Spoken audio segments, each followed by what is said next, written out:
हमने लिया कि पहले तो मानो कि मेरा शेयर इतना है। मकसद ये है कि जब ऑर्डर्स आएंगे तो इस जहाज़ का 58% हिस्सा मैं तैयार करूंगा, 42 आप तैयार करेंगे और जहाज़ इकट्ठा करके हम बेचेंगे। ये इसकी मार्केटिंग, मिलकर बेचेंगे। ये आइडिया था। ऑब्वियसली इसकी मार्केटिंग जॉइंट होगी क्योंकि आप भी पार्टनर हैं, आपने काम किया है, हमने भी किया है। तो इस बेस पे जब पहले तो 42-58 तक ले जाने में बड़ा वक्त लगा, हमें बड़ी बातचीत, बड़ी तलखियाँ इस तरह पैदा हुई कि हम लीड पार्टनर हैं, हमें ये मिलना चाहिए। तो बहरहाल हमने जब ले लिया, कॉन्ट्रैक्ट में उसको लिख दिया, फिर ये बात आई कि 58 से तो शुरू करें ना आप, कि 58 चूँकि हमने बनाना है तो इसकी टेक्नोलॉजी तो मुझे दो। हाँ। तो उसके अंदर फिर एयर फ्रेम टेक्नोलॉजी, फिर उसके बाद एवियोनिक्स टेक्नोलॉजी, फिर उसके बाद वेपन्स की सारी बातचीत, इंटीग्रेशन जो जहाज़ को इकट्ठा करते हैं चीज़ों को, वो बहुत कुछ है, बहुत सारी चीज़ें डिटेल वाली हैं। मगर एक जनरल समझ के लिए ये है कि एवियोनिक्स में तो हम उनको स्ट्रेट अवे 100% तक ले गए कि जो जहाज़ की इलेक्ट्रॉनिक्स हैं, हमारे यहाँ फैक्ट्री जो है वो काफ़ी एडवांस्ड है और हम चाहेंगे कि उसको हम अपग्रेड करें और हम एवियोनिक्स जो है यानी इसका रडार, इसकी बाकी इस तरह की चीज़ें, वो हम 100% बनाने के काबिल होंगे और आप हमें ट्रेन करेंगे ताकि ये काम 100% हम कर सकें। और वो ऐसी चीज़ है जो हम कर सकते हैं। हम उनको लाए, हमें उनको विज़िट करवाई कामरा के अंदर, हमारी जो फैसिलिटी थी वो फैसिलिटी दिखाई, उनको राज़ी किया कि देखो इसके अंदर बहुत पोटेंशियल है। जब हम कर सकते हैं तो फिर दोस्तों के साथ ये भी मदद करो, हमें भी आगे लेकर चलो। तो इस तरह की बातचीत करके हमने उनको राज़ी कर लिया। और फिर असल बात जहाज़ में होती है जिसको आप इंटीग्रेशन कहते हैं और इसको कहते हैं plug and play. Plug and play का मतलब ये होता है कि दुनिया से हमें जो भी चीज़ जहाँ से मिले मैं उसको इस जहाज़ पे लगा सकूँ। कि ये नहीं कि हम अमेरिका के मोहताज हो जाएं या चीन के मोहताज हो जाएं या रूस के मोहताज हो जाएं। और इसके अंदर जो डिफ्रेंशिएशन है वो इस तरह है, मसलन जैसे आपने देखा होगा कि कंप्यूटर्स हैं, वो एक कंप्यूटर की चीज़ उठा के आप दूसरे में तो नहीं लगा लेते। मगर आजकल आप देखें कि मुख्तलिफ टाइप्स के हैं और उसके अंदर वो जो अपनी चीज़ बनाते हैं वो दूसरे कंप्यूटर में इस तरह फिट नहीं होती। तो उसकी सॉफ्टवेयर का फिर मामला आता है कि किस सॉफ्टवेयर के साथ ये मैच करेगा। तो जहाज़ों में भी जो यूनिवर्सल सॉफ्टवेयर चल रही थी वो एक वेपन्स की और एक एवियोनिक्स की, यही चीज़ें इंटीग्रेट करनी है ना, बाकी तो एयर फ्रेम है। तो वो जो यूनिवर्सल सॉफ्टवेयर चल रही थी, चीनियों के यहाँ इस तरह की कैपेबिलिटी नहीं थी, मगर हमने इंसिस्ट किया कि हमें यूनिवर्सल सॉफ्टवेयर चाहिए ताकि यूनिवर्सल सॉफ्टवेयर में मैं मोहताज ना किसी का रहूं, बाउंड ना हो जाऊं, मैं बाउंड ना हो जाऊं। मैं यहाँ पे अगर मुझे रडार चाहिए तो जिस किसी ने भी वो रडार मेरी मर्जी का बनाया हो दुनिया में उसको इस पे प्लेस कर सकूं, मैं इसको कहते हैं प्लग एंड प्ले, जो मैंने लफ्ज़ इस्तेमाल किया कि आपने लगाया वो चलना शुरू हो गया। यानी जहाज़ के अंदर अगर फ़र्ज़ करें कि 30 या 40 किस्म के मुख्तलिफ इक्विपमेंट के हिस्से हैं तो हर इक्विपमेंट अपना काम करती है। थ्रेट वार्निंग सिस्टम अपना काम करेगा, रडार डिस्प्ले अपना काम करेगा, उसके अलावा जो एवियोनिक्स की नेविगेशन के सिस्टम्स हैं वो अपना काम करेंगे। ये सारे अलग-अलग डिस्प्लेज हैं, इनकी इक्विपमेंट अलग है। मगर जब भी मैं उस इक्विपमेंट LRU उसको कहते हैं, लाइन रिप्लेसेबल यूनिट, मैं जब भी वो यूनिट उसके अंदर लगाऊं तो बाकी इक्विपमेंट के साथ वो बातचीत करनी शुरू कर दें। और अगर वो बातचीत ही नहीं करेगा तो सबका रिजल्ट इकट्ठा कहाँ से आएगा, वो कैसे डिस्प्ले होगा? तो सब आपस में बातचीत ही नहीं कर रहे तो वो तो मेंबर ही बाहर निकल गया, फिर तो जहाज़ की इंटीग्रेशन कहाँ से हुई?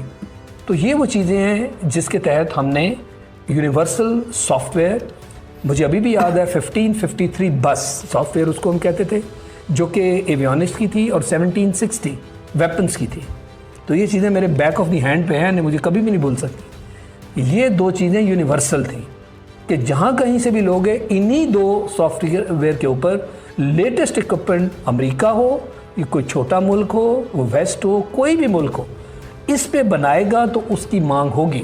तो इसलिए वो इस सॉफ्टवेयर पे खुद इक्विपमेंट बनाते हैं कि जहाँ कहीं इसकी ज़रूरत दुनिया के किसी कोने में हो तो हम भी उसमें कैंडिडेट बन जाए।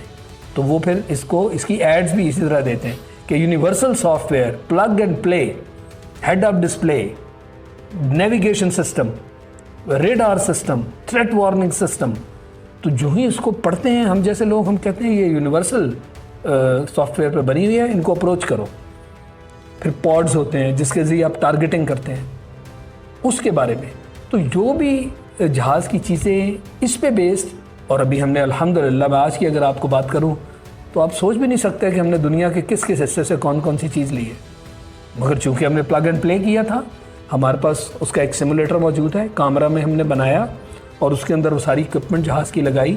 वो ज़मीन में बना हुआ एक हॉल है जिसके अंदर ये सारी चीज़ें बनी हैं, और दरमियान में इलेक्ट्रिक कनेक्शंस हैं जिसके थ्रू ये सारी चीज़ें आपस में सॉफ्टवेयर्स बात करती हैं और हमें डिस्प्ले उनके मिलते हैं। तो हमारे एवियोनिक्स इंजीनियर्स हैं जिनको हमने ट्रांसफ़र ऑफ टेक्नोलॉजी में इन्वॉल्व किया, वो सब कुछ ये सीख के अब इस इक्विपमेंट को दुनिया के किसी कोने से भी लेकर प्लग एंड प्ले की फॉर्म में वहाँ लगाते हैं और देखते हैं कि JF-17 पे काम करेगी या नहीं करेगी। अगर वो ना करे तो हम उसके पास चले जाते हैं, कॉन्ट्रैक्टर के पास, कि ये आपकी सॉफ्टवेयर में कोई ग्लिच है, कोई मसला है, देखो ये बाकी सारे हमारे इक्विपमेंट इसी सॉफ्टवेयर की काम कर रही है। उसको बुलाया जाता है कि इसको फिक्स करो, इसको रिट्यून करो या जो भी करे, मगर करते हम खुद हैं, उनसे पूछा जाता है। तो ये है आपकी ट्रांसफ़र ऑफ टेक्नोलॉजी जो कि हमने की, और आज अल्हम्दुलिल्लाह आहिस्ता आहिस्ता सीखते चलते चलते वो जो हमारी रिग और सिमुलेटर जो हमने JF-17 का बना रखा है, उसमें ऐसी ऐसी चीज़ें हमने की हैं। ये भी आपने पिछले दिनों 27 फरवरी का जो मामला सुना कि उसके अंदर वो वाले बॉम्ब जो दूसरे जहाज़ों पे इंटीग्रेट हमने किए हुए थे, वो इस पर भी हमने कर दिए। उससे भी ज़्यादा रेंज वाले बॉम्ब जो हमने खुद फिर उनको इम्प्रूव किया। हमारा एक एयर वेपन कॉम्प्लेक्स भी तो है ना, जो कि बॉम्ब्स, मिसाइल्स और इन चीज़ों से डील करता है, और वो एयरफोर्स के लिए काम करते हैं। उनके ज़रिए इन चीज़ों को इम्प्रूव करना, JF-17 पे लगाना और JF-17 को टॉप ऑफ द लाइन तक पहुंचाना, ये सारे का सारा काम वहाँ कामरा में हो रहा है। तो ये है आपकी ट्रांसफ़र ऑफ टेक्नोलॉजी।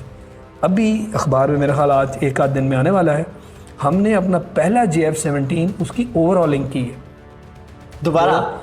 वो इतने घंटे फ्लाई कर चुका कि अब उसकी ओवरऑलिंग की ज़रूरत पड़ गई। वो जो 100 जहाज़ हमने बनाए थे, उसका ब्लॉक 1 में से एक जहाज़ हमने खुद उसकी ओवरऑलिंग की है। हम उसकी ओवरऑलिंग के लिए भी किसी के ऊपर डिपेंडेंट नहीं है। ये तभी हुआ ना कि 100% आपके पास टेक्नोलॉजी, 100% उसको डील करना, एफिशिएंसी। और अभी आप देखेंगे अखबार की कहीं ना कहीं आपको सुर्खी नज़र आ जाएगी एक आध दिन में, और उसके साथ ही आपको एक आध सुर्खी कुछ ही वक्त में नज़र आएगी। मैंने आपको ब्लॉक बिल्डिंग कॉन्सेप्ट की भी बात की थी, ब्लॉक 1, ब्लॉक 2, ब्लॉक 3, और ब्लॉक 3 अब आप यूँ समझ लें F-16 से भी आगे है। श्योर? Yes sure, 100% sure. उसके अंदर जो हमने चीज़ें लगाई हैं, F-16 तो हमारा रुक गया ना, यानी अमेरिका में जो भी अपडेट्स अपग्रेड्स होंगे वो तो हमें नहीं करके देते। तो F-16 तो एक बहुत टॉप ऑफ द लाइन जहाज़ है, मगर क्या हमें F-16 पे रुकना है? वो तो एक रेफरेंस था, वो हमने इस्तेमाल किया, वहाँ पे एक चीज़ बनाई, मगर F-16 पे हमारा कंट्रोल नहीं है। इसमें तो हमारा कंट्रोल है। ट्रांसफ़र ऑफ टेक्नोलॉजी का क्या मतलब कि अब हर 5 साल के अंदर जो भी अपग्रेड्स दुनिया में हो रही हैं इलेक्ट्रॉनिक्स की या बाकी, हमने उसको जहाज़ पे लगाना है।